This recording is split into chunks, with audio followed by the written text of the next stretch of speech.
what you can do. I once coached a lady who had, she just said to me, I'm exhausted, I don't know what to do. I've got 2 children, I wake up before 5 in the morning, I'm making lunch, I'm doing washing, I'm preparing for my busy job, I just never have a break. And I said, how old are your children? And she said, 15 and 17. And I said, let them make their own lunch. and you know, it's funny, sometimes we don't realize that a phase is gone, that we can actually stop doing certain things. Don't touch things to make them move.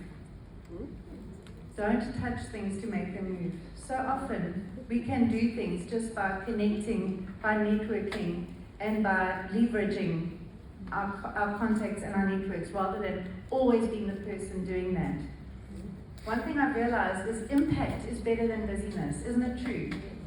I don't know about you, but I've done things like crazy things, like email this person, print this, I put these stupid things on my list, right? And then I get this kind of high that by 9 o'clock on Monday I've done 12 things. Now, I know you wouldn't do that, but some of us do that. Some of us are majoring in the minor things. And we wonder why we're not, growing exponentially. It's because we keep doing what we've always done. And we know the answer to that. If you keep doing what you always did, you'll always get what you always had. And the only way to change is to stop doing certain things, to continue doing the things that really, really work, and to start doing things that you've never done before. So for me, instead of a list of things to do, what about a list of problems to solve? Because so often we just get caught in the tasks and the activities and not in the big stuff. So I often ask myself today, what is the one thing that will make today great? I don't think we as women do that. We always think of all the things we've got to do. How many of you are missing your emails? I know you. I know some of you well. I know, and you count how many emails you think you're going to get, and then you get them. And guess what? You get a weird high out of that. Isn't it crazy? They've done research on lab rats, and apparently we have the same with cocaine, and we have the same response with emails. There's something wrong with us. But I just want to encourage you, what is the one thing that will make today great? Why do we have to do 200 things today? And I read recently the definition of an achiever. And some of us are overachievers. A definition of an achiever is a person, no matter what they achieved yesterday, they could have achieved anything, they could have won this competition. Today they start from zero. I don't know how many of you feel that way. And what are we doing to our children by encouraging that thinking? So let's talk about procrastination. I've always thought I don't procrastinate, I've got this thing, do it now. I'm almost like Nike Swish, but with a tick done and then a cross, like done it, just done it, not just do it. But I realized something about procrastination. We all do it. We all procrastinate. And sometimes what we do is we busy ourselves on those things that are not that important. They keep us busy, but they keep us from being great and awesome, because they keep us busy and they keep us comfortable. The things we procrastinate are the things we are scared of. So, or the things we hate. Like I had to go to the Department of Home Affairs and stand in a queue. I don't know about you, it's not my favorite thing to do. And and guess what? We go next week. How many of us are scared of technology? We need to learn certain technology, and we're scared of it, so we don't do it. So I would encourage you, every day, there's a frog on your desk. We all know about the eat your frog story. But so often, it's an ugly, unappetizing thing. And we think, you know what, I'm busy with my emails, I'll eat it later. And then we do meetings, and before we know it, it's 4:30 or 5, and go, I'll eat it tomorrow. Let's go back to basics if we want to be successful. There's a frog on everyone's desks. Every day, we can manage one little ugly frog, but we can't manage 30 at the end of the month. So find that frog. What is that thing that's holding you back? You know it's holding you back. But you're just out of fear or out of just displeasure. I don't want to do this thing. And if you can do that today, you're going to be incredibly successful, because most people don't do the hard stuff. And that's what makes us successful. I also think things that I've been looking at recently is, you know what I've found about emails? Stop emailing people. And guess what? Your emails will dry. I promise you. If you go on holiday for a long enough time, I had a 3-month sabbatical, you should all try it. Eventually by the end, nobody was emailing me. It was so cool. I also think we need to focus on less doing and less reacting, and on our to-do to-do list. Rather focus on what am I going to think about today. If you own a business or you're in a management position, thinking should be your work.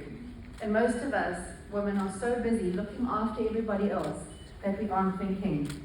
I'd like to encourage you to spend a lot of time planning. Not just planning, but prioritizing your plan. Spend more time managing and reviewing. And every day ask yourself, when you sit at your desk and do something that you could mean to be work, ask yourself, is this action taking me closer to my goal or further away? And nothing keeps you in the middle. So an action is either very, very much focusing on taking you towards success or towards failure. If you run a small business, a question you should have on your desk every day is this making me money? A lot of people do a lot of stuff that doesn't make them money, and that's fine. A lot of the stuff we do isn't about the money, but if you aren't making the money, you're not going to be in business for long enough. And then can somebody else do what I'm doing that's paid less than me? If you have somebody in your company who's paid less than you and you're doing something that is not in your top strengths, then you should be delegating it to somebody else. We always say we want job satisfaction. It's a combination of high skill and high joy. And are you working in that high skill? And if we want to be uber successful, we should only be working in that. And the stuff that's really, really good for us, the stuff that we were born to do, the stuff we do, time flies when we do it. I've also realized a few things lately. Many of us women are perfectionists. Hey, have you got some in the room? Or some of you recovering? Some of you wondering, if I put up my hand, will I look perfect? No. One thing I've realized about perfectionism is I don't have to be perfect. And you know what? Done now is better than perfect never. And the reason I get so much done, the reason I can run a charity, run a business, be a motivational speaker, and raise a family, and be a good friend, and I have a husband, yes. The reason I can do that is because I'm happy. I've become comfortable with nothing being perfect, because I've realized I'm not a plastic surgeon, and I'm not a jeweler. So maybe some of you say, but you don't understand what I do. And then I realized something about urgency. Don't you find everything's urgent? You've got deadlines, and you know, many of us have manufactured urgency. We make urgency. We go, this is so urgent, it's got to be done. And you know, then I ask myself, if it's urgent, is it really urgent? What will happen if I don't do it? Or what happens if I don't do it today? And something I've also realized is not much of my work is actually urgent, because I'm not an air traffic controller or paramedic. So many of us, especially many of us who are moms and wearing lots of hats, a lot of our stress is related to things being perfect and things being urgent. And I'd like to encourage you to use a little sifting measure, because so often we are stressed, and we are the people making ourselves stressed. And then sharpening the saw. How many of you feel exhausted? If I said if you had 2 hours today, how many of you would say I'd love a nap? Be honest. Some of you too tired to lift your arm. No, I'm so tired. I so often speak at women's groups, and I say, what would you do if you had 2 hours? We as women are so hard on ourselves. Many of us work from the time we wake up in the morning till the time we go to bed. Does anyone understand that? Yeah, and I think for me, there's this story. Apparently it was attributed to Abraham Lincoln, but you know, we all know we can't trust anything on Facebook, okay? But apparently this guy, let's just say it wasn't Abraham Lincoln, but this guy is walking in the forest, and he sees this man chopping down the tree, and this guy is sweating, and he's chopping.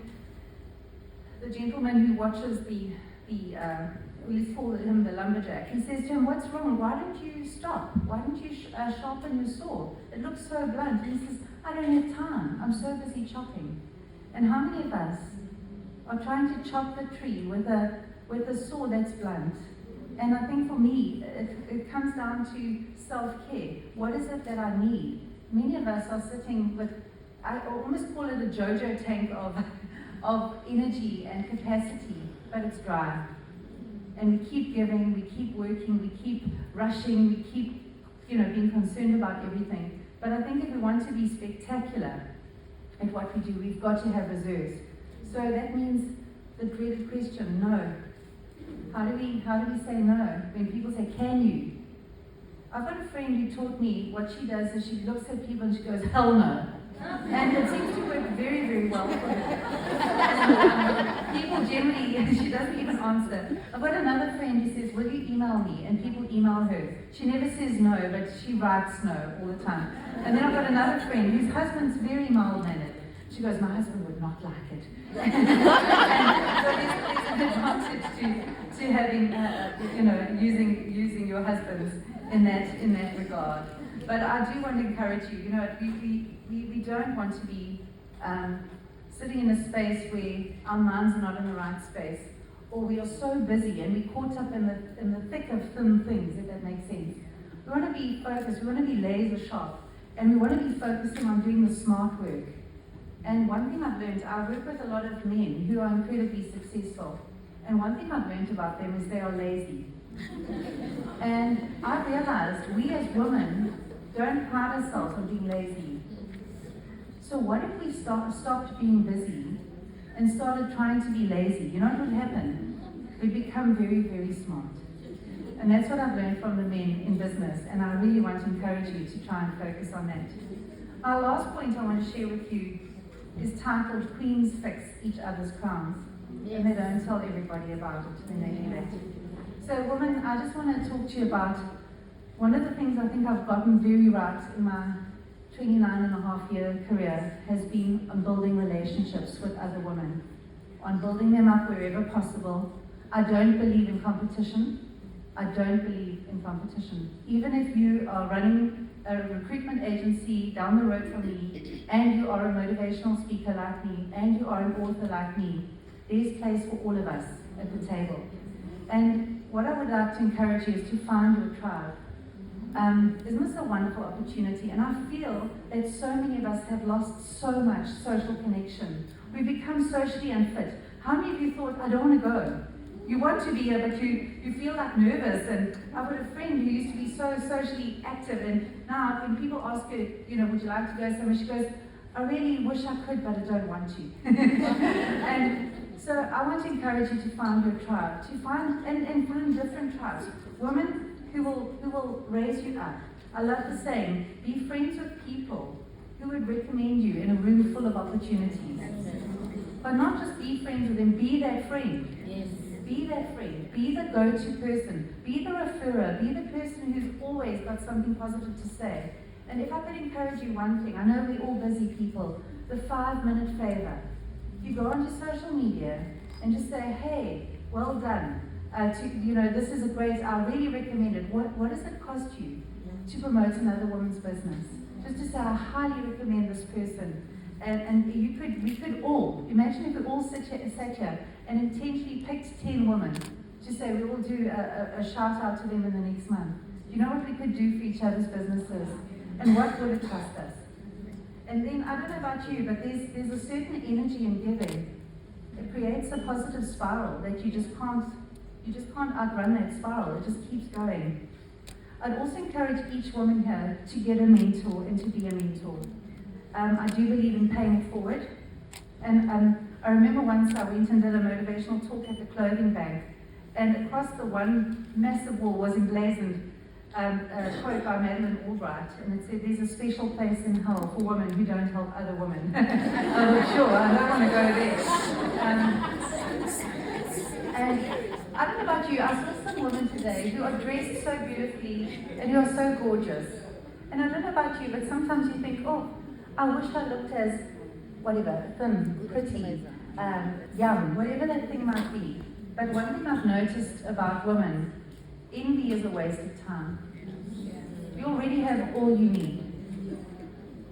And I read something about 2 years ago. If you are to be jealous of another woman, you need to be jealous of them 24/7. You don't pick the parts. You don't pick, you go to have their shitty husband, and their naughty kids, and their job, and their financial problems. And it's the attitude to jealousy is gratitude. So we as women, we need to support each other, because if you rise, I rise. And I think that's important. I also want to share with you a concept I learned only 2 years ago. And Basically, there's a saying, your network equals your net worth. Yes. We all know that. But I learned something in a scaling up course that I was doing about 25 influencers. Ladies, if you want to be incredibly successful, try the strategy. Write down the names of 25 people in your network that you are going to help, you're going to connect with, and you're going to become really, really good friends with. And it's not a strategy as in, I don't like the person, but you're going to be clear on who those 25 are. And that 25, every day, you're going to ask yourself, how am I helping somebody in my 25? So I tried this during COVID, and it was an incredible experiment. But so often what we do is we think networking is about give and take. But it is give and take. Give first. We want to take it before we give it. Just work with those 25 people and see what happens. Every day, do something for somebody on that list and keep doing it without asking for thank you. And you're going to suddenly see a flow of abundance. The other thing I want to share with you is stay in your lane. So often it's so easy to say, well, so-and-so is, they are flying on a cloud and I'm still on the ground. But it's not your time. And that's okay, your time will come. So the only competition you have is between who you are now and who you were last year. And if you haven't been doing that competition, focus on where you are now and the woman you want to become next year this time. And I read a quote only 2 days ago, in the place where we get all wisdom, which is Facebook, and it says, competition happens at the bottom. The people at the top are collaborating. Isn't that true? So remember, ladies, it's networking. There's the word work in there. It's not net eat, not net sit, not net drink. It's network. I make up statistics, and this is what I think I made up. Only 7% of what is promised at a networking event actually happens. You know how to go, we got to do lunch, Joel, you know? Yes, we're not.